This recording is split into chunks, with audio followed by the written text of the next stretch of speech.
हुकूमत से बराह रास्त मुज़ाकरात का कोई इरादा नहीं। Chairman Pakistan Tehreek Insaf PTI barrister Gauhar Ali Khan ने इंस्पेक्टर कौमी असम्बली से मुज़ाकरात की बात करने की तरदीद करते हुए कहा है कि हुकूमत से बराह रास्त मुज़ाकरात का कोई इरादा नहीं। इस्लामाबाद में मीडिया से गुफ्तगू में बैरिस्टर गौहर अली खान ने कहा है कि बतौर अपोजिशन जमात हमारी स्पीकर कौमी असम्बली से मुलाकातें होती रहती हैं। हमारे मुलाकातें ओपन और असम्बली अमूर चलाने या अपोजिशन के पार्लिमानी अमूर से मुतल्लिक होती हैं। रहनुमा तहरीक इंसाफ ने कहा है कि हमने कभी किसी मुलाकात में स्पीकर से मुज़ाकरात की बात नहीं की, ना ऐसा इरादा है।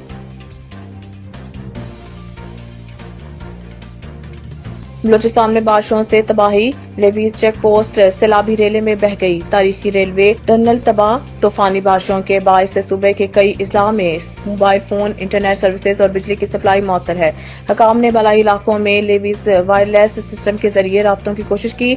चमन, किला अब्दुल्ला, किला सैफुल्ला और ज़ियारत में सैलाब से बागात और फसलों को नुकसान पहुंचा है। चारों अजला में कई किलोमीटर सड़कें, पुल और मुतअद्दिद घर रेलों में बह गए। हादसे में एक बच्चा जाँ बहक हो गया। तूफान इसनाद से मुतालिक नया अलर्ट जारी। 70 किलोमीटर फी घंटा की रफ्तार से हवाएं चलने का इम्कान। महकमा मौसमियात के मुताबिक 12 घंटों के दौरान समुद्री तूफान मज़ीद जनूब मगरिब के जानिब बढ़ा है। महकमा मौसमियात ने बताया है कि ये तूफान कराची के जनूब मगरिब से 500 किलोमीटर के फासले पर है और माड़ा के जनूब और जनूब मशरिक से 350 और गवादर के जनूब मशरिक से 260 किलोमीटर दूर है। महकमा मौसमियात ने यह भी बताया है कि इस दौरान तूफान असना में 60 से 70 किलोमीटर की फी घंटा की रफ्तार से हवाएं चल सकती हैं।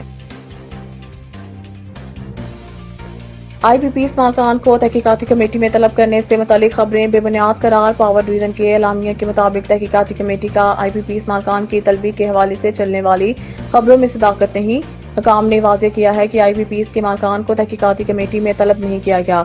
वाज़ेह रहे के बाद TV चैनल्स पर खबरें गर्दिश कर रही थी कि 13 IPP's मालकान को कल इस्लामाबाद तलब किया गया है, जबकि IPP's मालकान को फाइनेंशियल रिपोर्ट्स भी हमरा लाने की हिदायत की गई है।